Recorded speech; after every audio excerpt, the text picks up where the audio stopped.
Hi friends, welcome to my channel. ఎట్లున్నారో మంచిగా ఉన్నారా? నేనైతే మంచిగా ఉన్నా. మీరు ఎట్లున్నారో కామెంట్ బాక్స్లో అయితే కామెంట్ చేయండి. ఈ రోజు అయితే చికెన్ బిర్యానీ చేశానండి. టేస్ట్ మాత్రం అదిరిపోయింది.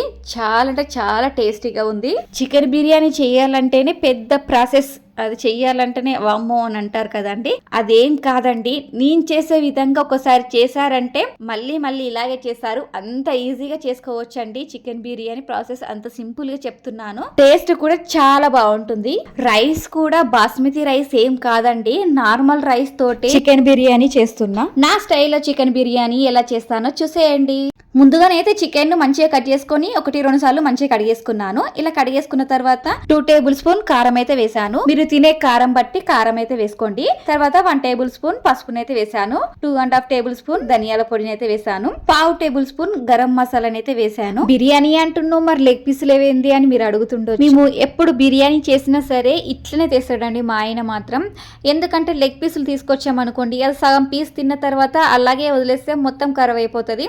అదే చిన్న చిన్న పీసెస్ కొట్టుకొని వచ్చామనుకోండి, 2 పీసులు వేసినా సరే కానీ పూర్తిగా తినేస్తారు. తర్వాత 1 టేబుల్ స్పూన్ సాల్ట్ అయితే వేసేసుకున్నాను. చికెన్ మసాలా అయితే 1/2 టేబుల్ స్పూన్ వేసాను. చికెన్ మసాలా ఉంటే వేసుకోండి, లేకపోతే లేదు. లేకపోయినా ఏం కాదు, బానే ఉంటది. తర్వాత నిమ్మకాయ రసాన్ని అయితే వేసేసుకుంటున్నాను. నిమ్మకాయ రసం అయితే ఒక కాయను మొత్తం పిండేశాను. అలా పిండేసుకున్న తర్వాత అక్కడక్కడ గింజలు పడ్డాయి, అందుకే గింజలన్నిటిని తీసేసాను. చికెన్ అయితే 1/2 కేజీ చికెన్ అయితే తీసుకున్నాను. 1/2 కేజీ చికెన్ కి నేను వేసే ఇంగ్రీడియంట్స్ కరెక్ట్ గా వేసారంటే చికెన్ బిర్యానీ చాలా టేస్టీగా కుదురుతుంది. నిమ్మకాయ రసం వేసుకున్న తర్వాత పుదీనా, కొత్తిమీర అయితే వేసేసుకోవాలి. తర్వాత పెరుగునైతే వేసేసుకోవాలి. ఈ పెరుగునైతే నేనైతే ఇంట్లోనే తోడు పెట్టేశాను. చాలా మంచిగా తోడుకుంది, గడ్డగా ఉంది. పెరుగు మాత్రం అట్లా చూస్తేనే తినాలి అనిపిస్తుంది. పెరుగు మాత్రం చాలా కమ్మగా ఉంది అండి. నైటే తోడు పెట్టేశాం కదా, చాలా కమ్మగా ఉంది పెరుగు. ఇంట్లో మేము పెరుగు తోడు ఎక్కువ ఏం పెట్టామండి. రేపు ఏమన్నా స్పెషల్ వంటకాలు ఏమన్నా ఉన్నాయి అనుకుంటేనే ఈ రోజు నైట్ తోడైతే పెట్టుకుంటాము. బయట పెరుగు తెచ్చుకునుడు మాత్రం చాలా తక్కువ శాతం తెచ్చుకుంటామండి. పెరుగు మాత్రం ఆ గ్లాస్ చూశారు కదండి, ఆ సగం పెరుగు వరకు అయితే వేసేసాను. మేము పెరుగు ఎక్కువనే వేస్తాను బిర్యానీలో.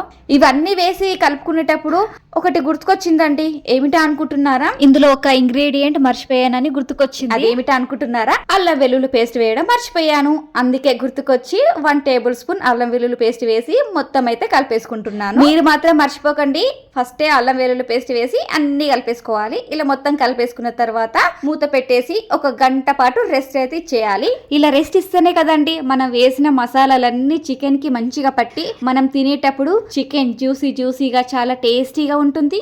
ఇలా గంట సేపు నానబెట్టేసిన తర్వాత స్టవ్ ఆన్ చేసి స్టవ్ పైన ఒక గిన్నెనైతే పెట్టేసుకోవాలి. మందపాటి గిన్నెనైతే పెట్టేసుకోండి, పల్చటి గిన్నెలు మాత్రం పెట్టకండి. ఇలా గిన్నె పెట్టేసుకున్న తర్వాత తగినంత ఆయిల్ అయితే పోసేసుకొని ఆనియన్స్ అయితే వేసేసుకుంటున్నాను. బిర్యానీలోకి ఆనియన్స్ పొడవుగానే కట్ చేసుకోవాలండి. ఈ బిర్యానీ అని కాదండి, ఎలాంటి బిర్యానీ చేసినా సరే పొడవుగానే కట్ చేసుకోవాలి ఆనియన్స్ మాత్రం. ఆనియన్స్ ఇట్లా గోల్డెన్ బ్రౌన్ కలర్ వచ్చిన తర్వాత ఒక ప్లేట్ లోకి అయితే తీసేసుకుంటున్నాను.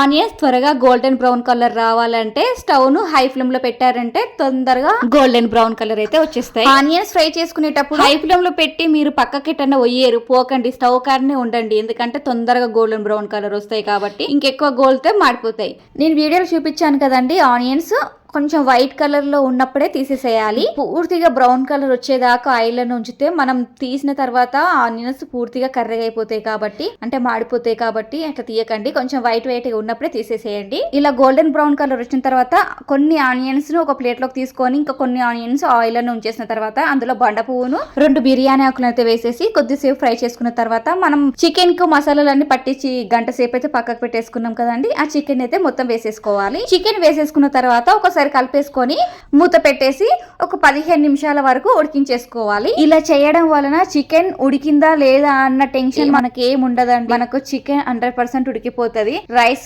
80% ఉడికించేసుకోవాలి. అందుకోసం రైస్ ని ముందే నానబెట్టేసుకున్నానండి. ఇప్పుడు ఆ రైస్ ని స్టవ్ పైన పెట్టేసి ఒక 1/2 టేబుల్ స్పూన్ ధనియాల పొడి, 1.5 టేబుల్ స్పూన్ సాల్ట్, ఒక 2 బిర్యానీ ఆకులు అయితే తుంచి వేసేసుకున్నాను. ఇప్పుడైతే ఈ రైస్ ను 80% ఉడికించేసుకోవాలి. ఒక స్టవ్ పైన ఏమో చికెన్ ఉడుకుతుంది, ఇంకొక స్టవ్ పైన ఏమో రైస్ అయితే ఉడుకుతుంది. ఇలా 2 ఒకటేసారి ఉడికించేసుకోవడం వలన చికెన్ బిర్యానీ చాలా తొందరగా అయిపోతుంది. చికెన్ అయితే ఇంకొద్దిసేపు అయితే ఉడకాలండి. వాటర్ వచ్చాయి కదండి చికెన్ లో వాటర్ 50% అయితే ఇంకిపోవాలి. అలాగే రైస్ కూడా ఇంకా కొద్దిసేపు అయితే ఉడకాలి. కొద్దిసేపు వీడియో తీయ అని మా ఆయనని బతలాడితే సరే తీయని వీడియోనైతే తీస్తుండు. వీడియో తీసిండు, తీసినంతసేపు మంచిగా తీసిండు అండి. తర్వాత చూడండి వీడియో ఎట్లా తీస్తాడో మీరు కూడా నవ్వుకుంటారు. వీడియోని స్కిప్ చేయకుండా చూడండి. వీడియో తీసుడు సాల్ తీయ, ఈ వీడియో ఆఫ్ చేసేసే అని చెప్తే నేను ఆఫ్ చెయ్య, నేను తీస్తూనే ఉంటా అనుకుంటావో ఎట్లా తీస్తుంటా చూడండి ఒకసారి. నువ్వైతే వీడియో తీస్తున్నావు కదా, ఈ క్లిప్స్ నేను అస్సలే కట్ చెయ్య, నేను ఈ వీడియోలు అట్లనే పెడతా అని అంటే పెట్టేసేయను. వీడియో ఎడిటింగ్ చేసేటప్పుడు డిలీట్ చేద్దాం అనుకున్నా, కానీ ఈ క్లిప్స్ మంచిగా అనిపించినాయి, అందుకే డిలీట్ అయితే చెయ్యలేదు. సర్లేండి, అంతా పక్కకు పెట్టేసి ఇప్పుడు రెసిపీ కాడికి అయితే వచ్చేద్దాం. రైస్ మాత్రం ఇట్లా ఉడికిపోయిన తర్వాత అంటే 80% ఉడకాలి. రైస్ లో వాటర్ ను నేనైతే కొంచెం వాటర్ ఎక్కువనే పెట్టానండి, మరీ ఎక్కువ అయితే నేను పెట్టలేదు, కొంచెం వాటర్ ఎక్కువ పెట్టేశాను. 80% కుక్ అయిన తర్వాత చికెన్ ఈ కన్సిస్టెన్సీలో వచ్చిన తర్వాత రైస్ ను లేయర్ లాగా వేసేసుకోవాలి. నేను వీడియోలు చూపించే విధంగా వేసుకోవాలి. రైస్ లో వాటర్ ఎక్కువ పెట్టామనుకోండి, ఆ వాటర్ లో మసాలాలన్నీ వేస్తాం కదండి, మనం వాటర్ వంపేటప్పుడు మసాలాలన్నీ వాటర్ లోనే వెళ్ళిపోతాయి. కాబట్టి నేనైతే ఎక్కువ వాటర్ అయితే పొయ్యను. ఎప్పుడు బిర్యానీ చేసినా సరే 4-5 కప్స్ ఉండేటట్టు మాత్రమే చూసుకుంటా. ఎందుకంటే రైస్ నుండి మసాలాలన్నీ ఆ వాటర్లోనే వెళ్ళిపోయినాక రైస్లో మసాలాలు ఎందుకు వేసుడని నాకు అనిపిస్తుంది.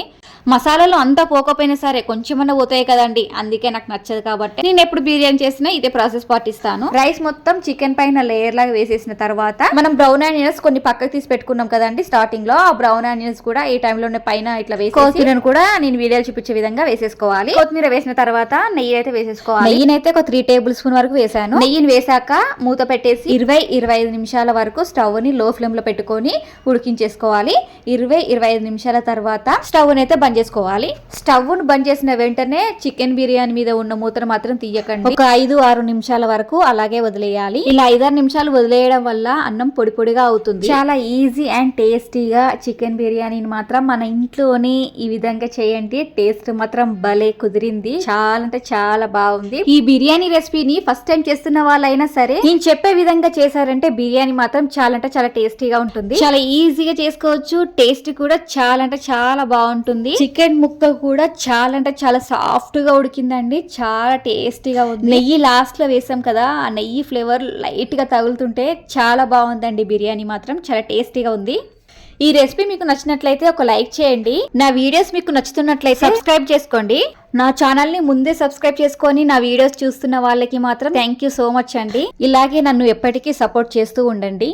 ఇంకా మంచి వీడియోస్ తోటి అయితే మేము ముందుకు వస్తా. నెక్స్ట్ వీడియోలో కలుద్దాం. ఓకేనండి, బాయ్.